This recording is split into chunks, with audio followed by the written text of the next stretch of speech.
All right, we're back for more daily college basketball best bets. Today is Tuesday, March 4th. Yesterday sucked. Let's move on. Shout out to Montana with the crazy cover at the end of the night. But anyways, we're going to move on today and look for a better spot here on Tuesday. A lot of games to choose from, and we start 3 conference tournaments today. Obviously, the ASUN tournament resumes, I believe, on Thursday. But today we start the Patriot League tournament, the Horizon League tournament, and the Sun Belt tournament. We're going to go over all 3 of those tournaments after our second best bet of the video, because we'll have a best bet in one of those conference tourneys. So stay on the lookout for that. But obviously, we still have 5 best bets as a whole today. Regular season action throughout college basketball. And again, those 3 conference tournaments start today as well. Folks, before we get into the best bets, make sure to hit that subscribe button down below for some more daily college basketball best bets here on the channel. Later today, we'll be posting our NBA predictions on the channel as well. 9 games today in the association, so make sure to check that video out in a couple hours. And also, make sure to check out our UFC 313 predictions with Alex Pineda, Magomed Ankalaev in the main event from the T-Mobile Arena in Las Vegas, Nevada. It is also the first ever video on Greedo Plays MMA, so be a part of Greedo Plays channel history by going over to our new channel, Greedo Plays MMA, subscribing to that channel, subscribing to this channel, and of course watching our UFC 313 predictions. Okay, let's now move to the first of our 5 best bets for today. I like these spots a lot today, and we're starting things off in the Southeastern Conference in Columbia, South Carolina. 3 o'clock early start time on the SEC network, as we've got the Georgia Bulldogs going on the road to take on the South Carolina Gamecocks. We're going with Asa Newell and Georgia to go on the road and win this basketball game. I don't believe in South Carolina at all. I know Colin Murray Boyles is an elite talent. He's likely a lottery pick this season. I've been saying all year long how good Colin Murray Boyles is, but that's it. We have picked against South Carolina recently, and unfortunately it did not go our way. Arkansas went on the road to South Carolina and got obliterated on Saturday. Can South Carolina put back-to-back together? My answer to that question is no. I don't think they're going to be able to. South Carolina has not won back-to-back games this year in the SEC. Sure, they've won back-to-back games at home, Texas and Arkansas. But I do think Georgia, I think they're better than both of those squads. Yeah, they're better than Arkansas, I think. Texas, yeah, they just beat Texas, but I mean, as a whole, I think they're better than both these teams. Texas can be good on their best nights, but no, I think Georgia is much better than both. I don't say much better, but they're better than both of those teams. They did lose to Arkansas earlier in the year, but I do think they're better right now than the Razorbacks, I think. Yeah. Georgia's coming off back-to-back victories, back-to-back wins against number 3 Florida at home, and then with a road spot in Austin against Texas, winning that game by 17 points on the road, 16 points on the road against the Longhorns. Georgia's good. Again, this is a team that is definitely in the tournament. I think they got to be safe at this point, right? Yeah, Georgia's definitely safe in the tournament. And we'll get to the bubble in a little bit, because we do have a game that we have to talk about later that does impact the bubble. But Georgia, never mind. They're not safe at all. They're in the first 4 out. I kind of thought this team was in. I guess their non-conference wasn't very good, but they beat St. John's. How is this team not in? You're telling me Texas is in right now, but Georgia isn't? This is according to ESPN. I kind of thought Georgia was already in at this point, I'll be honest. And not at lock, but I thought they'd probably be in the tourney. They're right now in the first 4 out. So full transparency, last 4 in is Oklahoma, Indiana, Ohio State, Texas. First 4 out, Georgia, UNC, Boise State, Xavier. Xavier's not good at all, and Boise's just And North Carolina's not very good either. I'm surprised Georgia's not a sure thing right now, because their non-conference schedule, they beat Georgia Tech on the road. They were able to beat St. John's. Yeah, Notre Dame's, whatever. They beat Notre Dame, though. But a 6-10 team in conference. But Texas is in and Georgia's not? Really? Who has Texas beat? Kentucky? Okay, personally, I don't understand that. I really don't. I think Georgia's got a better resume than Texas. How is Georgia part of the first 4 out and Texas isn't? How is Texas in and Georgia's not? I don't know. That doesn't make sense to me. So I don't understand ESPN's bracketology here. Again, I was under the assumption that Georgia was probably in the tournament. I think, again, this is a game they need to win, though, obviously on the road against South Carolina. South Carolina can try to spoil their season here. But I think, again, Newell is one of the best players, obviously, in college basketball. He's likely a top 10 pick this season. Averaging 15-7 this year for the Bulldogs. He's obviously leading the squad. Georgia needs to win this basketball game on the road. South Carolina, yes, they are coming off a victory, and Colin Murray Boyles is an elite talent. 35 points in the victory against Arkansas. In the loss to Mizzou, 27-7 for Colin Murray Boyles, and the win over Texas, 22-10 for CMB. He's a good basketball player. Again, he is by far the best guy here in the Gamecocks, but what we have said all year long about South Carolina, and the problem still exists, is what do they have around Colin Murray Boyles? Nothing. It is Colin Murray-Boyles and then Jamari Thomas who can play, and Nick Pringle, but again, that's not a great supporting cast. South Carolina is still the worst team in the SEC. They're 2-14, 12-17 on the season. Are they going to put this team in the crown? I'm serious. Are they going to put this team in the crown tournament? I wouldn't be surprised. I don't know how the hell that thing's going to work, but all I know is that it's probably going to kill the NIT this season. Anyways, I'm taking Georgia to go on the road and win. I don't think South Carolina is able to put together back-to-back victories.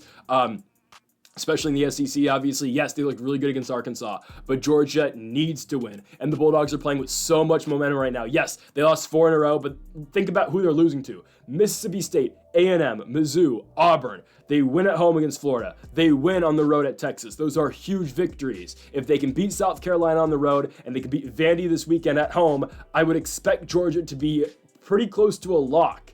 Again, that's why I'm kind of surprised why...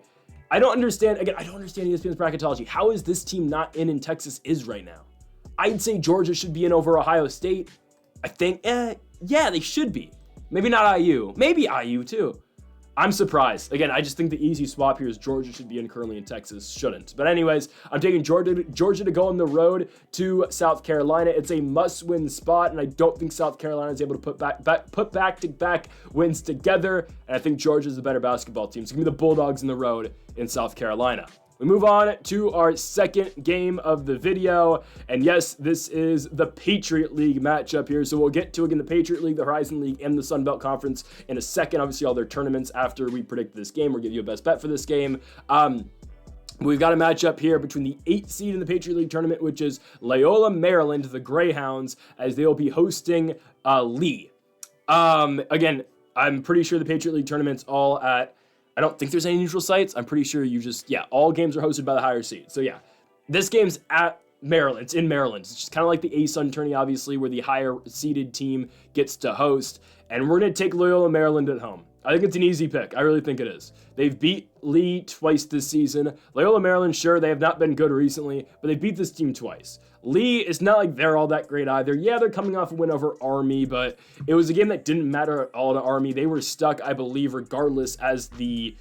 Oh, no, they fell away to 6. Never mind. But still, like, Army's very off and on. I don't really, again, we've seen Army look great sometimes with Jalen Rucker and company, and then we've seen times where they've been absolutely god-awful. Like, I don't really put much into a win over Army, and I get it. Yes, the Patriot League is super unpredictable, but Loyola Maryland's beat this team twice, and they get this game at home. I think they can do it again, right? Loyola Maryland the first time around. I understand it's hard to beat a team 3 times, but hell, it happened yesterday when the Jacksonville Dolphins beat Eastern Kentucky. Didn't see it coming. What a choke job by EKU, by the way. And how about those Houston Christian Huskies? Horrible basketball team. Oh my God. Just atrocious. Go down by 20, you somehow fight back, and then you lose, even once you take the lead. Oh my God. Anyways, Loyola Maryland's beat this team twice. At Lee, they beat them 76-60, and then when they played in Baltimore, Loyola Maryland won 50-74. I believe they're in Baltimore, right? Yeah, I said they're in Baltimore. Yeah, at the Reitz Arena. Loyola Maryland is led by Milos Ilic, who's averaging 14.5 points a game. He does everything for the Greyhounds. Again, averaging 14.5 and 8 a game. Jacob Theodosu, averaging 13 points a game. Jordan Stiemeke, averaging 12 as well. But again, Milos Ilic is the guy for Loyola Maryland. This team runs through him. And for the Lee Mountain Hawks, this is a team that's led in scoring by Tyler Whitney Sidney and Keith Higgins Jr. Higgins, though, has been out since January 2nd in their win in overtime over Bucknell. So again, Higgins is out, I'm pretty sure, for the rest of the season. So again, they have, had to go through their guard in Tyler Whitney Sidney and Nasir Whitlock, as well as those two guys have been leading the scoring for the Mountain Hawks. But I just think Loyola Maryland's the better basketball team. We've seen them win this matchup twice already this season. I get it. Loyola Maryland's playing with absolutely no momentum. I know. They haven't won a game since February 23rd, where they beat Colgate, and then prior to that, you have to look to their last win on the road at Lafayette on February 5th. But it's a must-win game. Your season is on the line, and you're at home. Now, I don't expect Loyola Maryland to be raking in the biggest crowd for this basketball game. I understand. But again, at home against a team you've already beat twice this season. Sure, the Mountain Hawks coming off one victory at Army. Again, it's the Patriot League. Stuff's random, and sure, this game might be random too, but if we can ever, if we're ever able to accurately predict a Patriot League game, it should be in the postseason. It should be when, again, everything's on the table, shortened rotations. I think, again, Ilic and Loyola Maryland pick up the win at home and advance to the second round. So real quickly, before we get into the third best bet, let's go over the Patriot League here. Again, We have Loyola moving on to take on Bucknell in the first round. Bucknell's not bad. They're extremely beatable. Real quickly, this is how I'll break down the Patriot League tournament. Any of these teams can win. I'm not joking. Even Holy Cross, I think, they're not going to win. But, I think American's probably my favorite to win this thing right now, personally. I think Lafayette probably beats Holy Cross, but I don't know. We've seen Holy Cross win games this season. So again, the Patriot League is a mess just because it's so random and no one's really better than the others, right? So maybe BU wins it, honestly. I could see that. I could see it. My favorite, though, personally, if I had to pick a winner right now, I'm going American. All right. Anyways, Horizon League. Today, again, we get Wright State versus IU Indianapolis. That should be a blowout. Wright State should kill that team. Northern Kentucky versus Detroit Mercy. I thought about playing that game at plus 13.5 for Detroit Mercy. Decided to stay away. I think Detroit Mercy can keep it competitive, but ultimately, yes, the Norse are going to win that basketball game, and Oakland is going to slaughter Green Bay. Now, who is my favorite to win the Horizon League? I think you gotta look at Robert Morris, but I don't mind Cleveland State. They've been good all year long, and Milwaukee's been good too. The thing is, again, just home teams win all the time in the Horizon. So we'll see. Personally, again, I could see any of 1, 2, or 3 winning. I don't mind Wright State as a sneaky 8 squad to beat Robert Morris. If I had to make a pick, I'd go Cleveland State. But it's either them or Robert Morris to win the Horizon League. But again, my pick right now is Cleveland State, and obviously we'll go through that as the tournament keeps on going. And finally, the Sun Belt Conference. My goodness, this conference is something. This is like, again, the West Coast Conference, where if Coastal Carolina or Southern Miss or Louisiana or ULM were able to win the entire thing, they'd have to play 1, 2, 3, 4, 5, 6, 7 games in a row and win in 7 straight days. It is the hardest conference tournament. It's harder than the West Coast. It just is, because you're playing on consecutive days, and my goodness, it's a mess.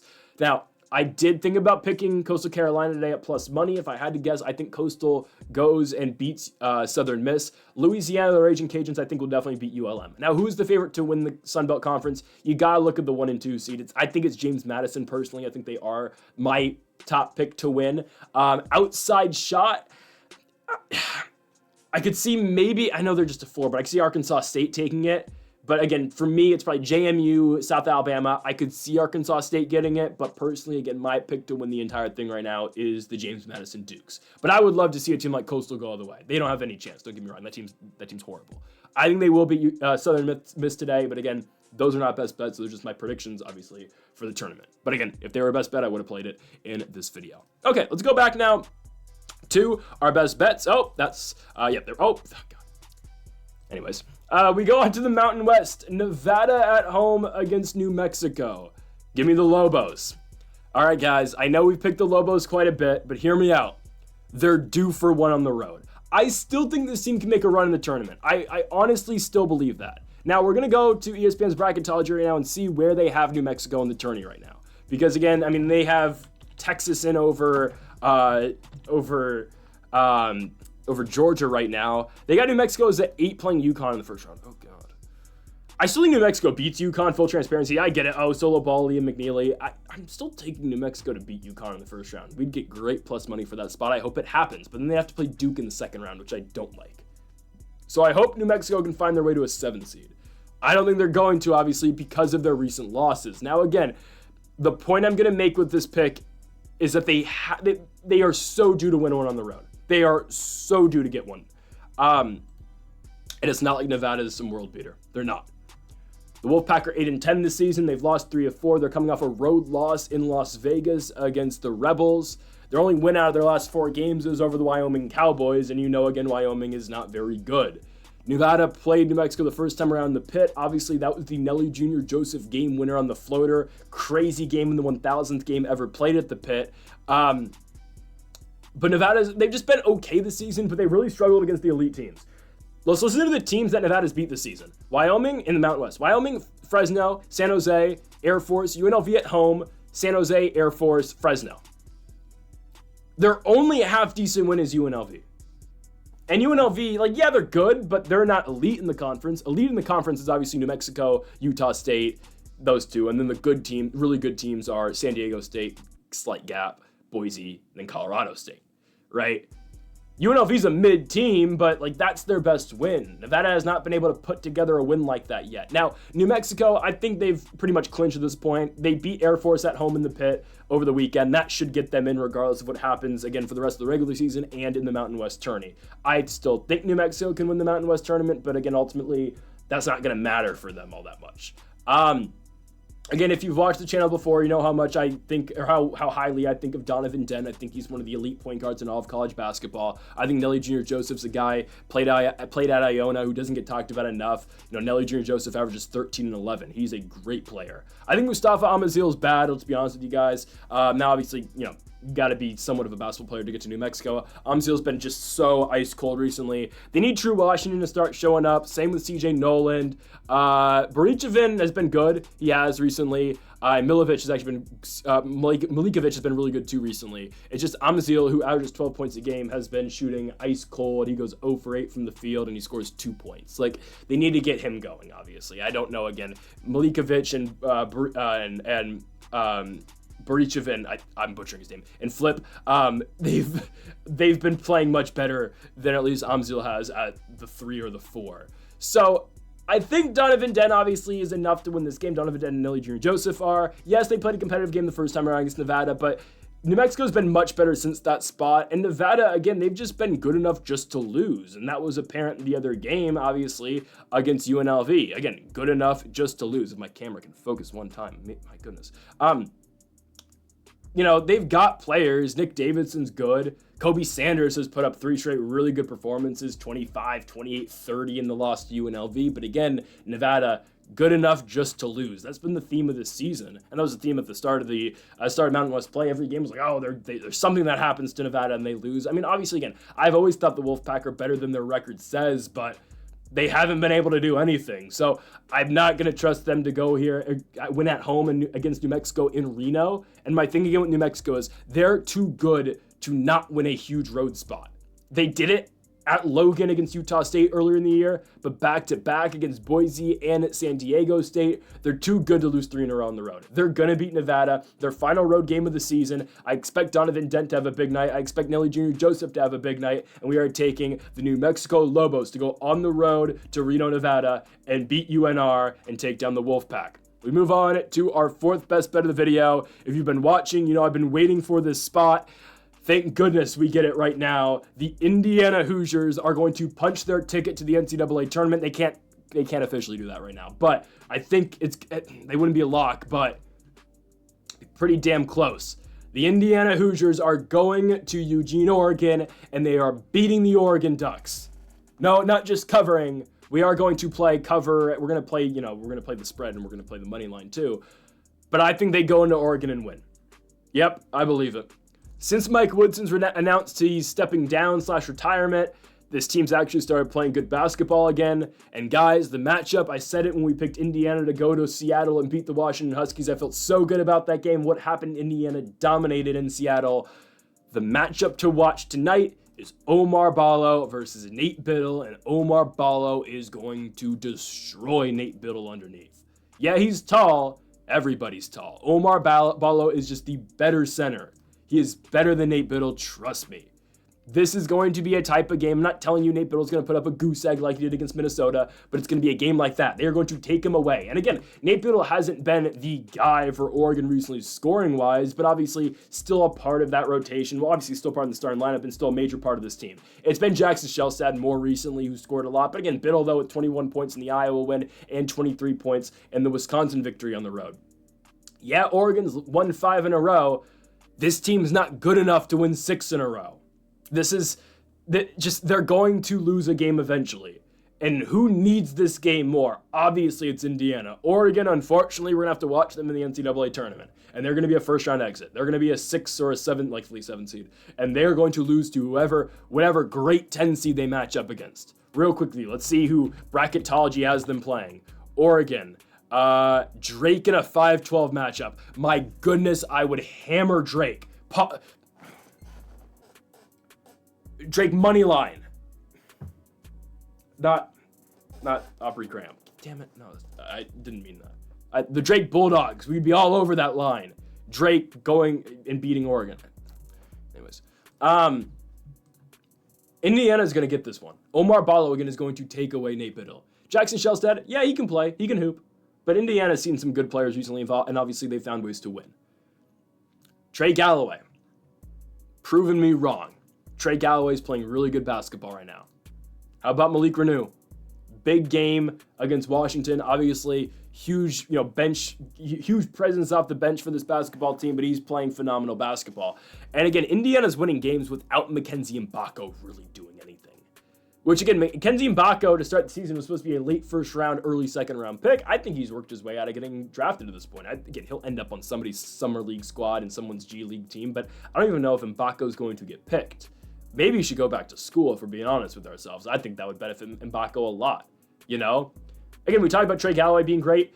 Wasn't phenomenal in the Washington game, but still, Galloway goes 0 for 5 from the three-point line in that game, and they still win by 16 points. And Luke Goody's been phenomenal, obviously. Goody, 5 for 9 from beyond the arc in the Washington game, 18 points. Again, Goody's such a huge part of this offense. And again, what happened in that Washington-Indiana game? Exactly what I said was going to happen. Osabor. That's what Washington relies on to run their offense. Omar Ballo, who only played 15 minutes because he got into foul trouble, but still Malik Renew coming off the bench did the same thing. They shut down Great Osabor. Now, is Nate Biddle better than Osabor? Yeah, yes and no. In spots, he's better than Osabor. Osabor can be great, and same thing about Nate Biddle, but I think Osabor at his peak might be better than Nate Biddle. Like when Osabor's having a game, he's obviously better than Nate Biddle at his best, but consistently, yes, Nate Biddle I think is slightly better than Great Osabor.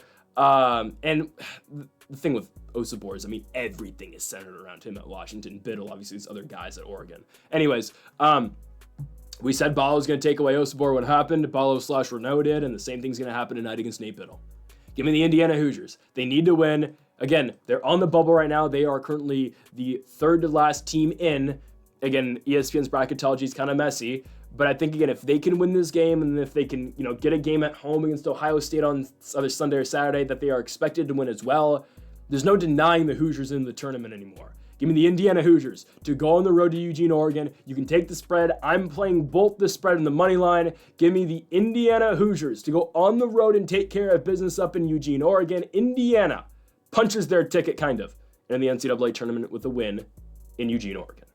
Let's go on to our final best bet of the video, and we go to Las Vegas, Nevada, as we have got the UNLV Rebels taking on the San Diego State Aztecs. I think it's too good of a price for a team at home here. Yes, is San Diego State the better basketball team? Sure. I'm not going to deny that. I think they are.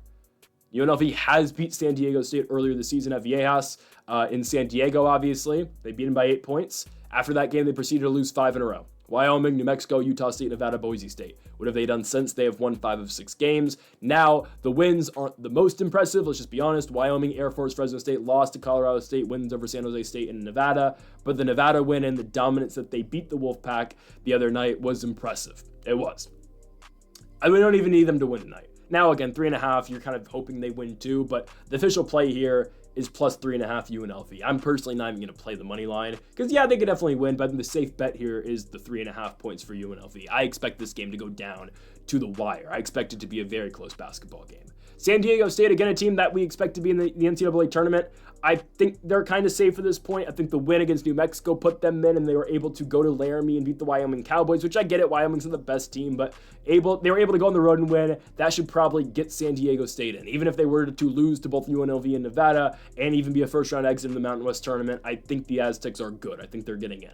So again, this team knows they're in. UNLV, obviously, they're not going to get in that large. Their only possible pathway to the tournament at this point would be a miraculous Mountain West tournament bid-stealing run, which could happen, but there's too many good teams in the Mountain West, I think, for UNLV to potentially take it. Again, I think Boise State or hell, Colorado State are much more likely to steal a bid out of the Mountain West this season. That's been apparent through conference play, obviously, too. But in this spot here, I do like UNLV to keep this game close. 3.5 points. Again, you can take the money line, but I like the spread. Dedden Thomas has been good all year long, obviously. 15.5 points a game he's been averaging for UNLV. Jaden Henley averages 12. Jalen Bedford averages 10 points a game as well. Same can be said about Jeremiah Cherry. There's guys on this Rebels team, on this run-in Rebels team.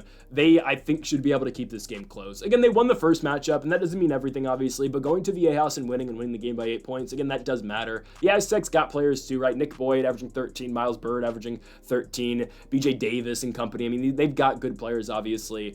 Over with San Diego State, there's a reason, again, they are in the tournament as well.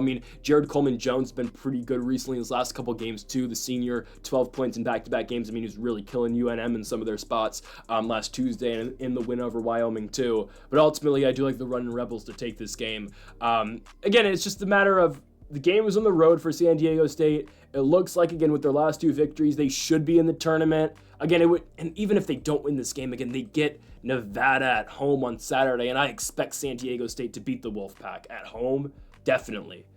Again, UNLV is a better team right now than Nevada. I think it's a much tougher game, and I think UNLV puts up a big fight in this one, and I think the Rebels, not the Lobos, the Rebels do keep this game extremely close. I think they do. Jeremiah Cherry, again, we were talking a little bit about Coleman Jones performing well as the big, obviously, for San Diego State, one of their bigs. Jeremiah Cherry's been pretty good recently, too, for UNLV. 16 points in the Colorado State loss, 14 in the San Jose State victory, 10 in the Nevada win. Actually, I don't think he didn't. Yeah, the Nevada was just okay. But Jeremiah Cherry's all over the glass, and he should be a major factor in this basketball game. And again, we talked about it earlier, but Denton Thomas Jr. and Jaden Henley have been phenomenal all year long as well for the UNLV Rebels too. So I'm taking UNLV here at home. I think they're able to get it done. Again, I don't mind the money line. I'd consider it, but personally, the play here for me is plus 3.5. Again, if we think this game's going to be extremely close. Hopefully, it's a game where, again, it's down to the wire, tie game, or UNLV has a slight lead, and we don't really have to sweat it out too much because, again, we have the points on UNLV at home. I think it's, again, too good of an opportunity for a team at home here to get some plus money. So again, if you want to take the money line, take it, but I'm going to take UNLV as they are getting points at home here against the San Diego State Aztecs. So folks, that'll do it for our 5 best bets here for Tuesday, we're in March now. Tuesday, March 4th. If you have not yet, though, make sure to hit that subscribe button down below for some more daily college basketball best bets here on the channel. Make sure to join us again later today for our NBA predictions, and make sure to join us over there on Greedo Plays MMA as well for our UFC 313 predictions that are posted on Sunday. So, folks, again, make sure to subscribe on both channels. Make sure to leave a like and make sure to comment if you do disagree with any of the picks. Thank y'all for watching, and Mamba forever.